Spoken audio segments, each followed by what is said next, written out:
Hey, John, I am on the call, and it may just need to be charged. You know, I charged it. I don't think that's it. I really don't. I mean, I'll plug it back in and we'll see what happens. Charged? Yeah, well, that's a good question, Wayne. And moving on, because like I said, there's probably, oh, I love that. Hold on a second, guys. I got to read this to you. So Cindy Hayden says, what's important about the pencil to you, John? I saw that coming across, and I thought that was absolutely beautiful. It's funny, Cindy, because I want to make it work. All right, no worries, guys. Marketing. I could either be marketing based. I'm writing with my finger, so just give me a break if it looks like a kindergartner is writing. Whatever. I could be marketing based, or I could be prospecting based. And this is not a conversation on why one is better than the other. It's a conversation on how to make both of them work. So if I'm marketing based, let's just say that I'm creating leads from 3 buckets. That's not bad for my finger. And one of those buckets is Facebook. Another bucket is pay per click. Don't want to give business to Zillow, but let's just say it's Zillow, whatever. And another one is I am farming. Cool. Okay. Now, opportunity comes from each of these sources. Yes or yes? And if I'm spending money on Facebook ads through command, it's costing me about $1 a lead. So let's just have a conversation on Facebook. And this is the same, I can have the same conversation with you on Zillow or farming. And let's just focus on Facebook. So let's say I'm spending $100 a month on Facebook ads, and that is generating approximately 100 leads. Cool.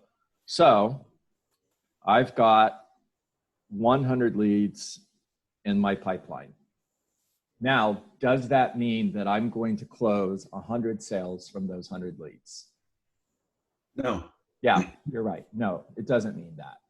And if I'm paying attention to conversion rates nationally on marketing for internet leads, I'm going to get about a 1 to 2% conversion rate. And let's just say it's 2. So I've got 2 sales that are going to come from those 100 leads. The next question is, am I going to close 2 sales in the next 30 days from those 100 leads? And the answer to that would be, it depends. It depends on where those 100 people are on their journey to purchase their next home. If I happen to talk to somebody and they're right here, then the answer might be, yeah, I might get a sale in the next 30 days from those 100 leads. However, most of the people that I'm going to be speaking to are here. And in order for this to work, the key is follow-up. I have to have a systematic plan in order to create opportunity. All right, that really looks bad. Whatever. And that simply means, Wayne, that I am checking in with you. I am first connecting, and then I am following up with you in order to continue to check in order to create emotional proximity. So when you're ready to close on a sale, when you're ready to list your home or buy a home, you're going to choose to work with me because I followed up with you systematically over time in order to create emotional proximity. So $100 going to generate 100 leads. And if I'm working those leads the way I should, it should lead to 2 closed transactions. By the way, if my average commission check is $8,000, then it's going to lead to $16,000 on a $100 investment. Cool. I'm great with that. Matter of fact, I'm going to go spend $500 now.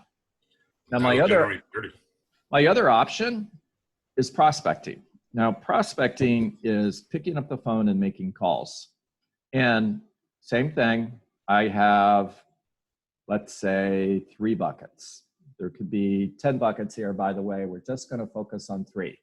And one of those could be circle prospecting. Another one could be for sale by owners. And then let's say the third is expireds. And I am talking to 20 people a day in this group. I'm having 20 conversations focused on getting an appointment, getting a referral, or adding somebody to my database.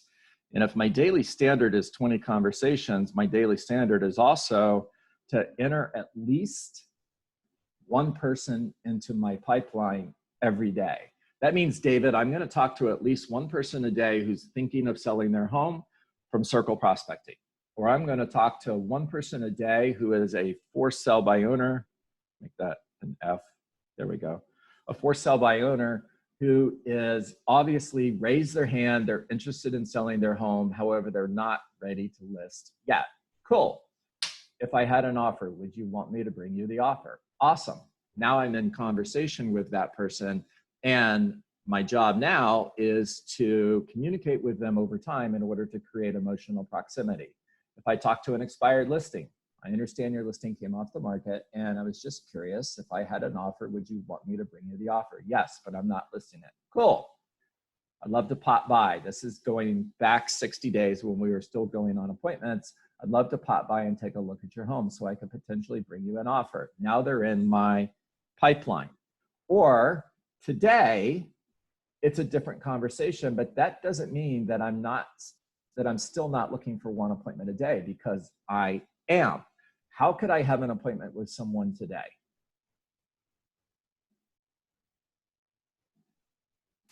Zoom, baby, Zoom. There you go. Thank you. So I'm still looking for 1 appointment a day. So at the end of the day, David, I have entered 20 people in this pipeline. If I am working 5 days a week and I'm having 20 conversations a day, focused on getting at least 1 appointment every single day, I am face-to-face on a computer with 20 people over the next 30 days. And the key to this working is follow-up. I'm going to communicate with you now once a week for 4 weeks.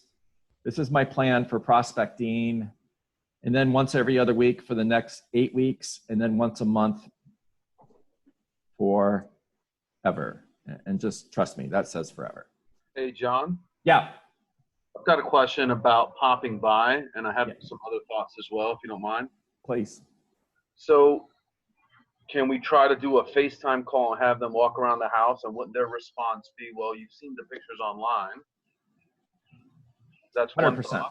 100%. So you know the response because we've been working together for 4 years when somebody says you could just look at the pictures online, right? Right. Yeah. So what's the response to that, Michael? Well, the response is, well, that's a great point. And have you ever purchased a home by just looking at pictures online? There you go. Yeah. 100%. I was, that's exactly why I'm calling. I've seen the pictures. You have a beautiful home. And I've never bought a home without looking at it first, and neither have my customers, and I'm positive neither have you.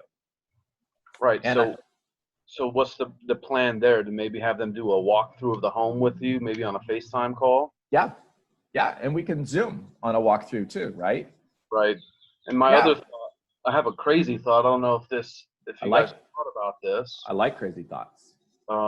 Maybe just calling expires and FSBO straight up on a FaceTime call. To try to create proximity. And be you mean without calling them on the phone first? That's right. Okay. Let me know how that goes. Yeah. Just thought about it this morning as I was getting ready. I'm always in curiosity, right? Right. And that should be interesting. Let me know how that goes. Hopefully you don't get them at the wrong time, right? So Paige says that's like virtual door knocking. She's right. 100%. Yeah. Yeah. John, I have a question for you. Yeah. we were having a conversation about this on my team call Tuesday. And so just for clarification, what I'm hearing you say is when we have a lead that comes through on Kelly, calling them once or twice or 3 times or 4 times within a 24-hour, maybe a 48-hour period isn't going to be sufficient if we don't do anything with that contact, put it into a system with a follow-up plan, correct? Yeah, 100%. And I had a conversation with your uncle about this by voicemail and by text messages. And it's one of the reasons I'm talking about this today, Tara, is I wanted to talk with all of you in order to help all of us get real on this. That just because I spend $100 on a Facebook ad, just because it creates 100 leads, doesn't mean it's generating immediate opportunity. There's 2 keys to creating opportunity with marketing. Number 1, you have to respond to the lead quickly. And when I say quickly, I mean within a couple minutes. And the other key is over-communicate over time.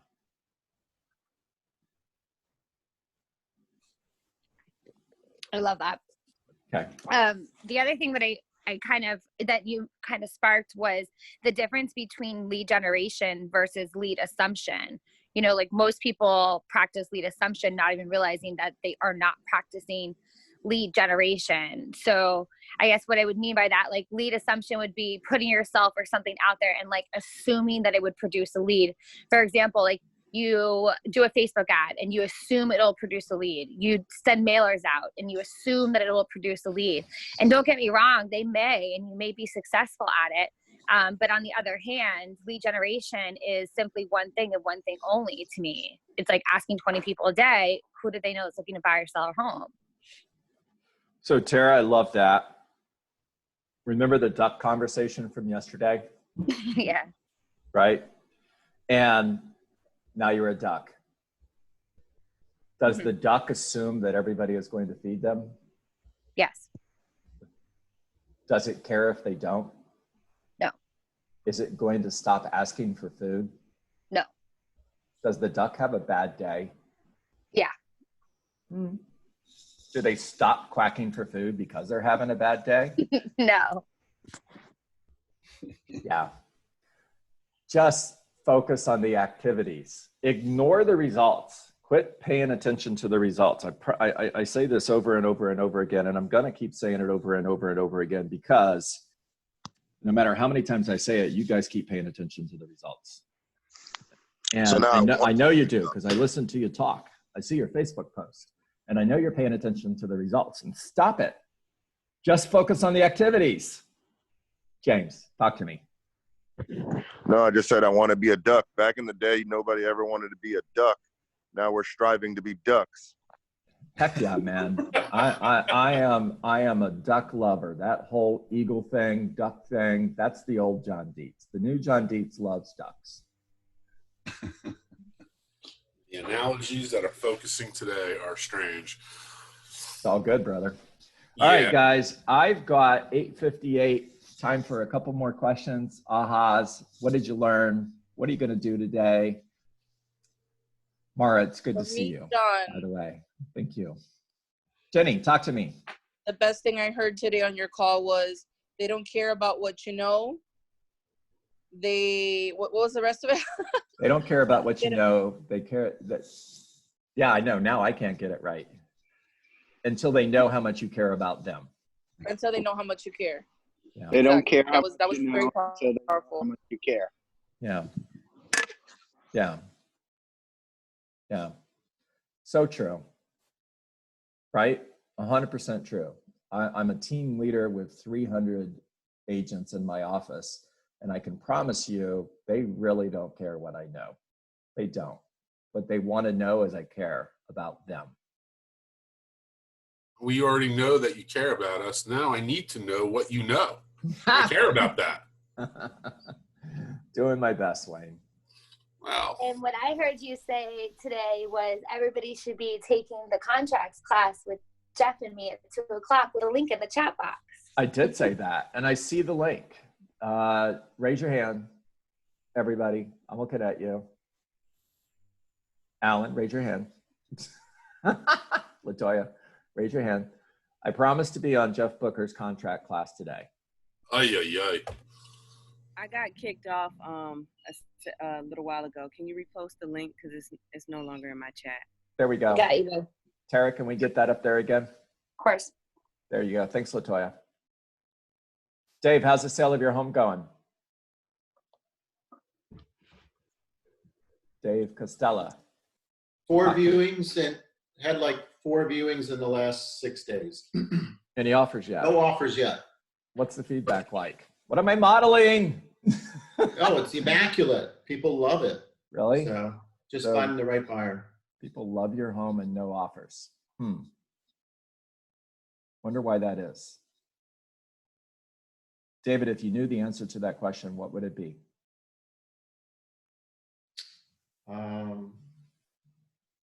mean, I feel like I have it priced correctly. Yeah, could be. What does an offer look like that you would accept? Don't say it on the call. I know what that number is. Are you priced at that number right now? I'm priced above that number. So can I make a suggestion? Oh boy. Yeah, go ahead.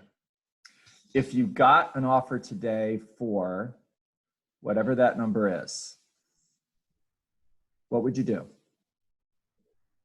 I would take it. Yeah, lower your price to that amount. Wow. After 5 days? Yep. 6 days? Yep, here's why. Because there could be a buyer out there tomorrow who's going to make an offer on a home in your price range that chooses another property because there's another property that's priced just a little bit better than yours. And it might be the only buyer in the next 30 days. And you could potentially lose that buyer over $5,000. I don't know. I'm just not ready to go there yet. Yeah, your home. Makes no difference to me. Can I say Paige, something? please do. Yeah, I think it was Alex who said in one of your morning coaching, he had a listing at $315 for months and months and months and no offers. And they lowered it to $300 and they got either $3 or $315, but they didn't get an offer until they lowered it only $15,000. And then they got multiple offers. Love that. Thank you for sharing. Thank you, Paige. What was the end sale page? Dave, give me a call when we get done. I got a huddle call, and give me a call a little bit later today. I'll share what I know. Okay. All right. Thanks. Cool. Hey, by the way, Dave- Dave, I am role playing with you, right? I'm Yeah. role playing with you. And I'm giving you advice just like I would if I was your real estate agent. And honestly, your home, you do what you want to do, right? Of course. Yeah. There you go. There you go. Hey, Cool. Dave, another thought too, it's the same thought that we've been using for our sellers that we're working with. When we go back to ask for feedback from the agents, to simply say, okay, well then at what price does this property make sense for your clients, right? Sure. Yeah. So that's always a powerful question to go back to their agents that are saying, oh, they love your home, they love your home. Okay, great. And at what price does this house make sense for them? Why don't we go ahead and submit an offer at that price, and then we can see if we can work a deal. Good suggestion. Thanks. Yeah, Cool. you got it. All right, guys, I've got 2 people that have raised their hand. And so proud of myself for figuring this out. Karen Johnson, take yourself off mute and talk to us, please. John, just a heads up. They're waiting on you for that huddle call. I raised my hand to say I would join the contracts class. There you go. Thank you. Denise, you raised your hand. I don't want to ignore you. Please take yourself off mute and jump in. Okay, I figured out how to unmute myself. I just did it while I was listening to you. So I'm doing multitasking. I'm sorry. You're good. Yeah, You're good. I just got a rental listing while I was texting to my client in New York and asking if his apartment is still for rent because, I mean, he was not going to rent it, but he was keeping for himself. But I said, at least you can make some money out of it. I think it's time to rent it now. Love that. Thank you for sharing that. Hey, Tara, Megan is asking if you will record the contracts class, and I'm sure that you guys will be recording that. So I do have to jump off the call, guys. I forgot that we set up a 9 a.m. huddle for the Market Center every day, which means I have to be off this call on time.